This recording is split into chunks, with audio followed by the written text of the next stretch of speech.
Hello, good morning students. Today we learn the last point of this chapter, and that is public finance. Now last point of this public finance is types of government budget. So what is meant by government budget, that we have studied in last lecture, and now types of government budget. So for now we studied in last week we have studied balanced budget, government budget, and capital receipts, capital payments, etc. So what are the types of government budget? First is a balanced budget.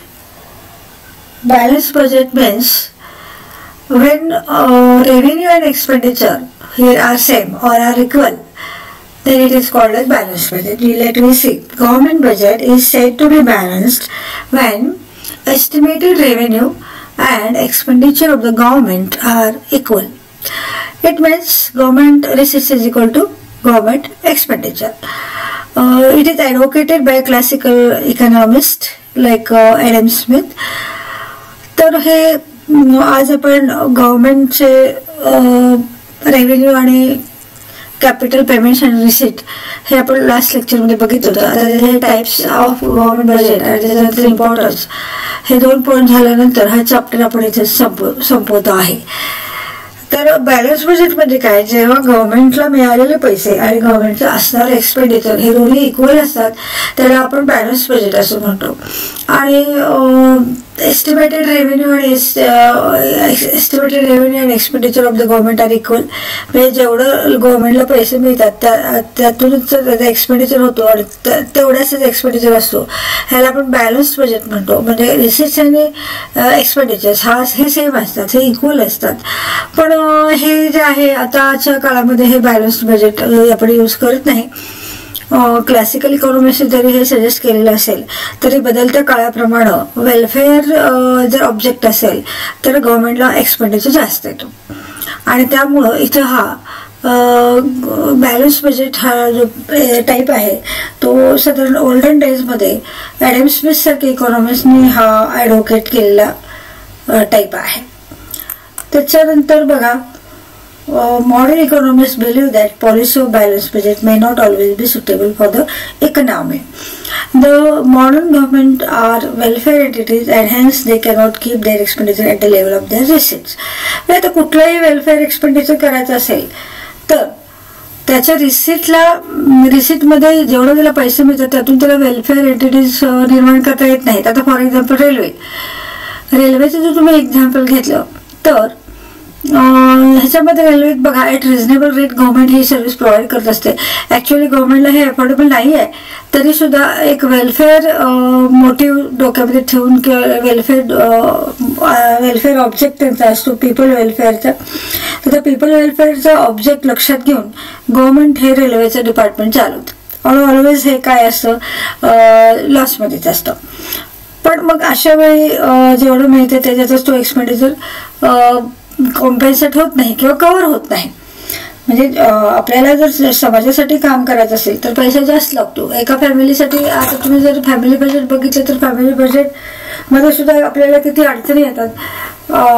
जर तुम्ही वेलफेअरसाठी समजा चॅरिटीसाठी जर तुम्ही पैसे खर्च केले तर तुम्हाला तुमचे रिसीट्स इनफ होत नाहीत असं ठरवलं. बघा तुम्ही जर महिन्याला इतके पैसे तुम्ही द्यायचे चॅरिटी म्हणून, दान म्हणून किंवा डोनेट करायचे आहेत, तर घरच्या एक्सपेंडिचर सोडून तुम्हाला ते डोनेट करून जमणार आहे का? नाही. तसंच आहे गव्हर्नमेंटचं. हे गव्हर्नमेंटला पण हे अफोर्डेबल नाही आहे बऱ्याच वेलफेअर ऍक्टिव्हिटीज. पण समाजासाठी गव्हर्नमेंट हे समाजासाठी असतं. त्याच्यामुळे developing countries like India, here the government of this developing country like India always undertake here that or carrying out here that activities which are for the welfare of people, but it is not affordable. Therefore receipts are not enough to cover the expenditure which is made for the welfare of the people, and therefore here this balanced budget is not useful here in modern economics.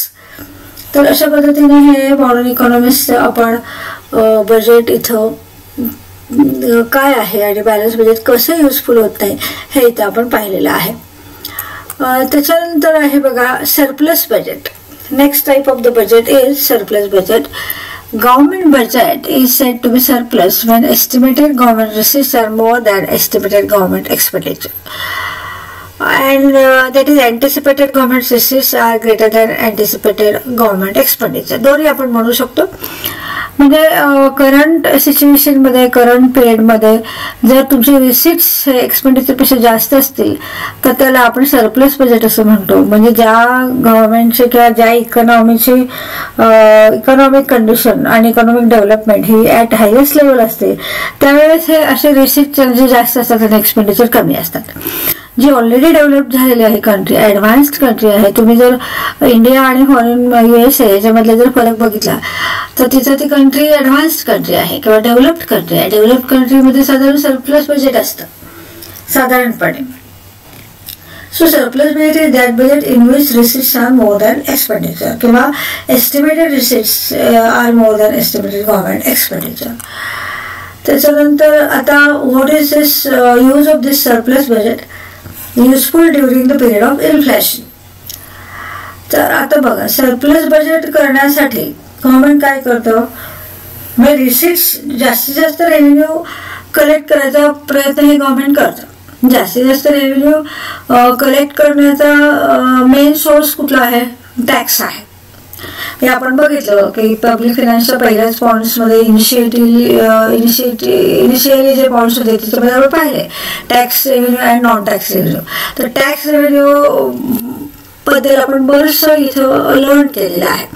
तर increasing taxes हा गव्हर्नमेंटचा एक मोठा source आहे revenue कलेक्टचा. तर टॅक्सेसच्या फॉर्ममध्ये taxes increase होतात. तुम्ही मुद्दामी ॲरोच्या पद्धतीने इथं तुम्हाला एक्सप्लेन केलं आहे. पहिलं आहे इन्क्रीजिंग टॅक्सेस, म्हणजे टॅक्सेस वाढवले जातात आणि टॅक्सेस वाढवले गेल्यानंतर हा एक मेन सोर्स आहे गव्हर्नमेंटच्या रेव्हेन्यूचा. पण टॅक्सेस इन्क्रीज केल्यानंतर गव्हर्नमेंटचा रेव्हेन्यू वाढतो, increase the revenue of government and then reduce the purchasing power of the people. कारण कसं होतं बघा, इथं पर्चेसिंग पॉवर कशी रिड्यूस होती तर टॅक्स इन्क्रीज केल्यावर त्याची प्राइस वाढते. प्राइस वाढल्यावर गव्हर्नमेंटचा रेव्हेन्यू वाढतो, पण कस्टमर किंवा जे कॉमन मॅन असतो त्याची पर्चेसिंग पॉवर कमी होते. मग पर्चेसिंग पॉवर कमी झाल्यानंतर ऍग्रिगेट डिमांड कमी होतो. मग ऍग्रिगेट डिमांड कायमच कमी झालेला इकॉनॉमीला चालत नाही.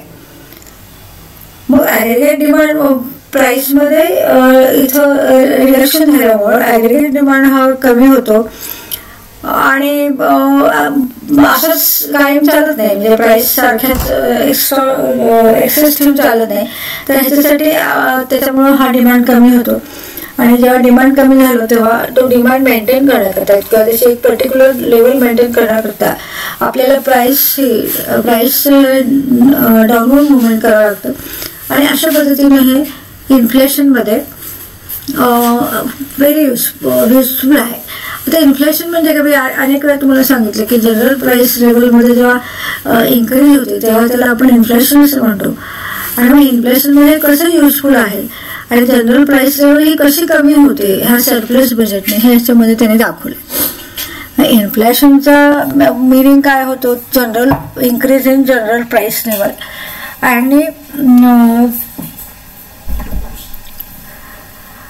तर जनरल प्राइस लेवल जी इन्क्रीज झालेली असते, राईज झालेली असते ती कमी करणे ह्याच्यासाठी ह्याचा उपयोग होतो. म्हणजे जर इन्फ्लेशन पिरियड असेल आणि तुमचं जर सरप्लस बजेट करायचं असेल, तुम्हाला सरप्लस बजेट करायचं म्हणजे काय करायचं, गव्हर्नमेंट आपलं रेव्हेन्यू वाढवतो. मग गव्हर्नमेंटचा रेव्हेन्यू वाढवायचा मेन सोर्स कुठला आहे, टॅक्सेस आहे. टॅक्स वाढला की रेव्हेन्यू वाढतो आणि त्याच वेळेस कस्टमरची किंवा कॉमन मॅनची पर्चेसिंग पॉवर कमी होते आणि ऍग्रिगेट डिमांड कमी होतो. जेव्हा ऍग्रिगेट डिमांड कमी होतो तेव्हा तो डिमांड मेंटेन करण्यासाठी किंवा त्याची पर्टिक्युलर लेवल मेंटेन करण्यासाठी इथं प्राइस लो डाऊन केली जाते. when price lows down here that to some extent here that inflation effects here they become less. So yeah, this is the use of this surplus budget in the period of inflation. So now next is it should not be used in situations other than inflation as it may lead to unemployment and low levels of output in the economy. आता बघा कसं याचं आहे की गव्हर्नमेंटने जर taxes वाढवला, prices वाढतात, प्राइसेस वाढले की त्याचा पर्चेसिंग पॉवर कमी होती, पर्चेसिंग पॉवर कमी झाली की ॲग्रिगेट डिमांड कमी होतो आणि ॲग्रिगेट डिमांड कमी झाला की प्राइसेस कमी होतात. मग अशा जर परिस्थितीमध्ये जर तुम्ही तुमचा बिझनेस चालवायचा आहे इन्फ्लेशनच्या पिरियडमध्ये, तर ते कठीण होऊन जातं आणि तिथे फारसं आपल्याला तिथं रिस्पॉन्स मिळत नाही लोकांचा. आणि अशा वेळी जेव्हा तुमचा बिझनेस स्लो होतो तेव्हा तुमचं आउटपुट कमी होतं. जेव्हा आउटपुट कमी होतं तेव्हा अनएम्प्लॉयमेंट क्रिएट होते आणि अनएम्प्लॉयमेंट क्रिएट झाली की ऑटोमॅटिकली परत एकदा ह्या इकॉनॉमिक ऍक्टिव्हिटी स्लो डाऊन होतात. So it should not be done in case of surplus budget. त्याच्यानंतर आहे बघा डेफिसिट बजेट. आता डेफिसिटचा अर्थ बरोबर सरप्लसच्या अपोजिट आहे. डेफिसिट बजेट याचा अर्थ असा होतो की expenditure are more than receipts, किंवा आपण असं म्हणू शकतो receipts are less than government expenditure. So government budget is said to be deficit when anticipated government receipts are less than estimated government expenditure. It means anticipated government receipts are less than estimated government expenditure. तर estimated किंवा अँटिसिपेटेड याचा अर्थ फ्युचरमध्ये घडणार आहे किंवा एक अंदाज बांधलेला आहे, जजमेंट घेतलेला आहे, जज करणे पुढच्या पिरियड करता इतकं रिसिट आपल्याला मिळणार, इतकं एक्सपेंडिचर होणार, हे अंदाजपत्रक असं आपण म्हणू शकतो इथं त्या बजेटला. म्हणजे त्याचं ऍक्च्युअली मराठी ट्रान्सलेशन तेच आहे की पुढील काळाचा अंदाज घेऊन रिसिट्स किती होतील, साधारणपणे एक्सपेंडिचर किती होतील हे इकॉनॉमिस्ट ठरवत असतात आणि तशी गव्हर्नमेंटला कल्पना दिली जाते. तर जेव्हा हे इकॉनॉमिस्ट ठरवतात की government receipts are less than government expenditure, तर त्याला आपण काय म्हणतो, डेफिसिट बजेट. तर इथं बरोबर सरप्लसच्या बरोबर अपोजिट कॉन्सेप्ट आहे ही डेफिसिट बजेट. त्याच्यानंतर बघा surplus budget is useful in inflation period and it is useful, deficit budget is useful in period of depression मध्ये सुद्धा तसंच होतं बघा. सगळ्या ऍक्टिव्हिटीज लो डाऊन होतात, लो लेवल असते इकॉनॉमिक ऍक्टिव्हिटीजची आणि असं मंदपणा असं आपण इकॉनॉमीमध्ये आलाय असं आपण म्हणतो. जेव्हा हे सगळंच अगदी स्लो स्पीडने चाललेलं असतं.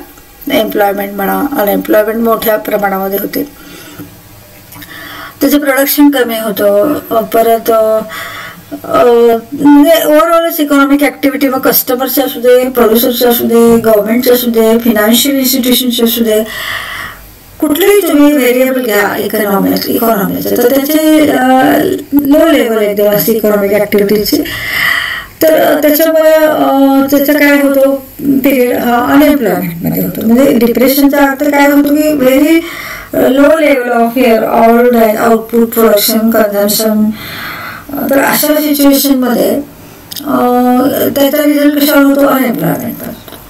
मग अनएम्प्लॉयमेंट कॅन बी चेक्ड मग इन्क्रीजिंग गव्हर्नमेंट एक्सपेंडिचर. मग अशा वेळी काय होतं, समजा अनएम्प्लॉयमेंट क्रिएट झाली की पॉवर्टी वाढते, परत PCI कमी होतो, तुमचा पर कॅपिटल इन्कम कमी होतो, नॅशनल इन्कम कमी होतो. मग ह्याच्यावर काहीतरी मेजर घ्यायला पाहिजेत मेजर्स. म्हणून गव्हर्नमेंट काय करतं तर इन्क्रीजिंग गव्हर्नमेंट एक्सपेंडिचर, म्हणजे गव्हर्नमेंट एक्सपेंडिचर हा इन्क्रीज केला जातो. म्हणजे त्याच्यामध्ये जरी कपॅसिटी नसले, गव्हर्नमेंटचे रिसिप्ट जरी कमी असतील तरी सुद्धा एक्सपेंडिचर जास्त केला जातो.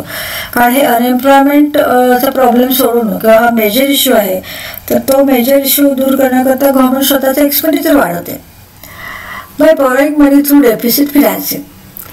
पण कसं बघा, आता गव्हर्नमेंटला माहीत असतं आपल्याकडे इतकेच पैसे आहेत आणि इतके रिसिट्स आहेत आणि आपला हे देशाचे मेजर इश्यूज जे आहेत ते मेजर इश्यूज सोल्युशन काढण्याकरता गव्हर्नमेंट एक्सपेंडिचर वाढवतो आणि त्याचं प्रोडक्शन वाढवतो किंवा कुठल्याही इकॉनॉमिक ऍक्टिव्हिटीज वाढवतो की जेणेकरून लोकांना एम्प्लॉयमेंट मिळेल. पैसे नसताना सुद्धा हे डेअरिंग गव्हर्नमेंट करतं, एक्सपेंडिचर वाढवतो आणि त्या एक्सपेंडिचर म्हणजे कव्हर करण्याकरता किंवा तो एक्सपेंडिचर करण्याकरता डेफिसिट फिनान्सिंग इथं यूज केलं जातं.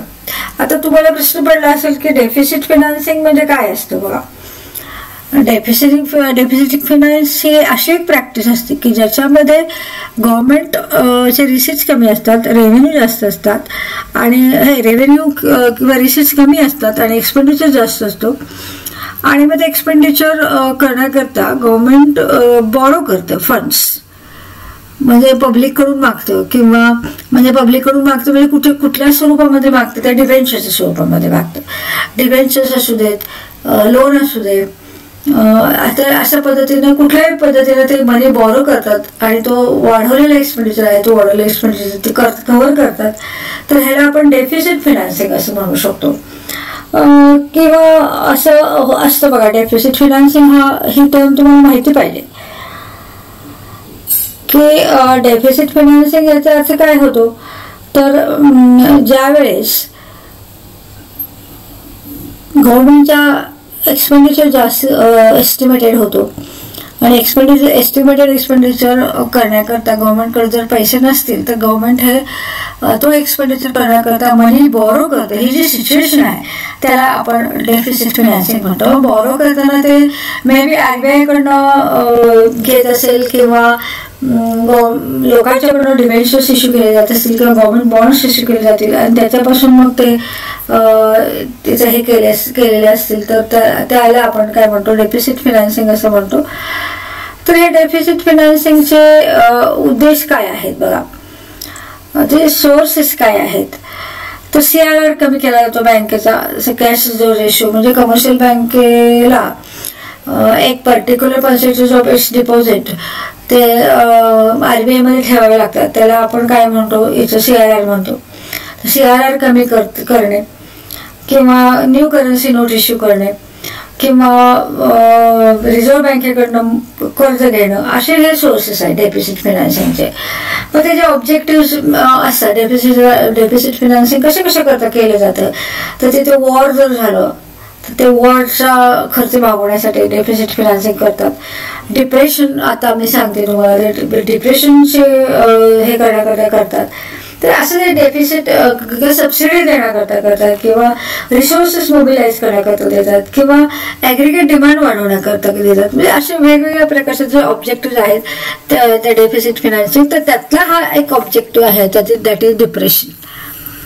तर इथं आता परत एकदा आपण रिवाइज करू की गव्हर्नमेंटचं जेव्हा एक्सपेंडिचर कमी जास्त असतो आणि रेव्हेन्यू कमी असतो तर अशा वेळी जे बजेट असतं त्या बजेटला आपण काय म्हणतो, डेफिसिट बजेट असं म्हणतो. मग गव्हर्नमेंट हे पब्लिक वेलफेअरसाठी किंवा मेजर इश्यूज आहेत ते सॉल्व्ह करण्यासाठी आपलं एक्सपेंडिचर वाढवतो आणि एक्सपेंडिचर, तर असं एक्सपेंडिचर वाढवल्यानंतर तो एक्सपेंडिचर करण्यासाठी गव्हर्नमेंट बॉरो करतं मनी, पब्लिककडनं करतं, गव्हर्नमेंटकडनं करतं किंवा करन्सी नोट इश्यू करतं मोर. तर ते वेगवेगळ्या पद्धतीनं तो एक्सपेंडिचर इथं लोन स्वरूपामध्ये घेऊन ते केला जातो. तर गव्हर्नमेंट एक्सपेंडिचर वाढवला गव्हर्नमेंटने तर इकॉनॉमीवर, तर त्याच्यामुळे एम्प्लॉयमेंट, प्रोडक्शन ऍक्टिव्हिटी किंवा ट्रेडिंग ऍक्टिव्हिटी किंवा कुठली इकॉनॉमिक ऍक्टिव्हिटी क्रिएट होती आणि मग ती क्रिएट झाल्यानंतर डेव्हलप होते किंवा ते इन्क्रीज होते. इन्क्रीज झाल्यावर मग एम्प्लॉयमेंट इन्क्रीज होते. एम्प्लॉयमेंट इन्क्रीज झालं की ऍग्रिगेट डिमांड वाढतो. ऍग्रिगेट डिमांड गुड्सचा आणि सर्व्हिसेसचा वाढला की मग परत त्या फायदा होतो गव्हर्नमेंटला, म्हणजे कंपन्यांना, आणि मग परत त्यांचं इन्कम वाढतं. इन्कम वाढलं तिथे टॅक्स वाढतो.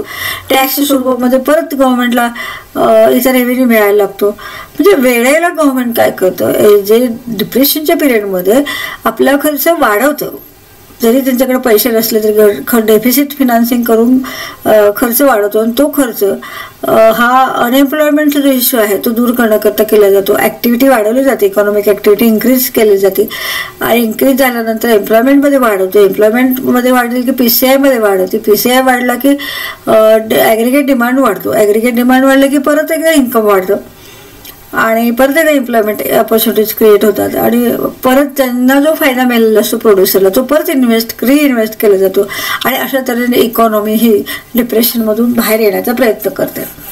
तर हे एकदम इंटरेस्टिंग आहे. तुम्ही ते थोडंसं इंटरेस्ट घेऊन तुम्ही ते वाचलं किंवा ऐकलं तर तुम्हाला त्याच्यामध्ये जास्त इथे लर्निंग होईल. आता इम्पॉर्टन्स ऑफ बजेट बघा काय आहे. बजेटचा मेन सोर्स आहे टॅक्सच्या साधारण कॉन्सेप्ट लक्षात घेऊन किंवा टॅक्स कॉन्सेप्ट कन्सिडर करून त्याने हे बजेटचे इम्पॉर्टन्स इथे एक्सप्लेन केला आहे. तर टॅक्सेस डिटरमाइन द फेट ऑफ बिझनेस अँड इंडिव्हिज्युअल्स. म्हणजे आता बिझनेसला बघा टॅक्स असेल तर तो कस्टमरकडूनच वसूल करतो. मग ते बिझनेसचं काय खरं खोटं किंवा काय भवितव्य असं आपण म्हणतो तर ते डिटरमाइन केलं टॅक्सेस डिटरमाइन करतात.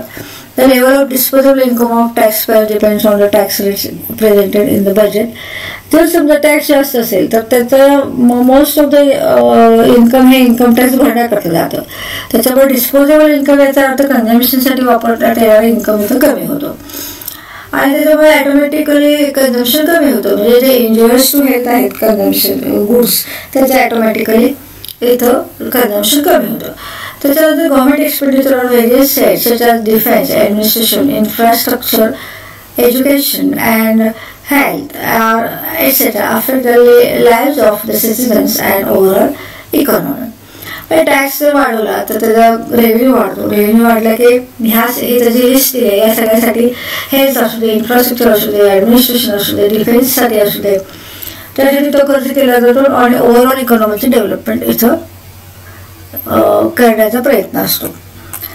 So implementing economic policies in the country, then it affects production side, distribution of income and utilization of human and material resources. म्हणजे ओव्हरऑल बजेटचं त्यांनी इथं इम्पॉर्टन्स सांगितलेलं आहे.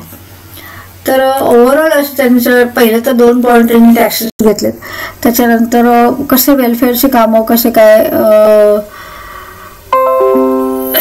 काय इथं होतं हे तिथं केलेलं आहे. अँड अशा पद्धतीने हे आपण आजचं चॅप्टर आपण इथं संपवलेलं आहे. This today we stop here. Thank you very much.